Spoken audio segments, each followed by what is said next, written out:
ಉತ್ತರ ಕನ್ನಡ ಜಿಲ್ಲೆ ಹಳಿಯಾಳ ತಾಲೂಕಿನ ಜಾವಳ್ಳಿ ಗ್ರಾಮದ ಶ್ರೀ ಖಾದರ್ ಸಾಬ್ ಮಹಮ್ಮದ್ ಸಾಬ್ ಮುಜಾವರ ಅವರ ಮಗನಾದ Subhani Khader Sab Mujawar.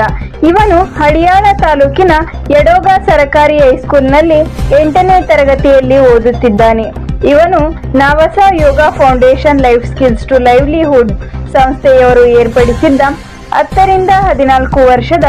Inter village kho kho and kabaddi ಟೂರ್ನಮೆಂಟ್ನಲ್ಲಿ ಈ 14 ವರ್ಷದ ವಿದ್ಯಾರ್ಥಿ ಯುವಕನು ಮಹಾತ್ಮ ಗಾಂಧಿ ಇಂದೂರ ಸ್ಟೇಡಿಯಂ ತುಮಕೂರಿನಲ್ಲಿ ನಡೆದ ಕಬಡ್ಡಿ ಪಂದ್ಯಾವಳಿಯಲ್ಲಿ ಅತ್ಯುತ್ತಮ ಕ್ಯಾಚರ್ ಆಗಿ ಪಂದ್ಯ ಗೆಲ್ಲಲು ಕಾರಣನಾಗಿ ವಿನ್ನರ್ ಟ್ರೋಫಿಯನ್ನು ಗೆದ್ದು ಬಂದ ಬಗ್ಗೆ ಅವನ ಶಾಲಾ ಶಿಕ್ಷಕರು ಹಾಗೂ ತಂದೆ ತಾಯಿ ಬಳಗದವರು ಸಂಭ್ರಮಿಸಿದರು. ಹಾಗೂ ಈ ಸಂದರ್ಭದಲ್ಲಿ ಅಂತಾರಾಷ್ಟ್ರೀಯ ಮಾನವ ಹಕ್ಕುಗಳ ಫೌಂಡೇಶನ್ನ ರಾಜ್ಯ ಉಪಾಧ್ಯಕ್ಷರು, ಹಳಿಯಾಳ ತಾಲೂಕಾ ಅಧ್ಯಕ್ಷರು ಹಾಗೂ ಸದಸ್ಯರಾದ ಶ್ರೀಮತಿ ಸರೋಜಾ ಪಟ್ಟಣಶೆಟ್ಟಿ, ಶ್ರೀಮತಿ ನೂರ್ ಜಹಾನ್ ದೇವರಾಯ, ಶ್ರೀಮತಿ ರಿಯಾನಾ ಮುಜಾವರ್, ಶ್ರೀಮತಿ ಜೈನಾಮ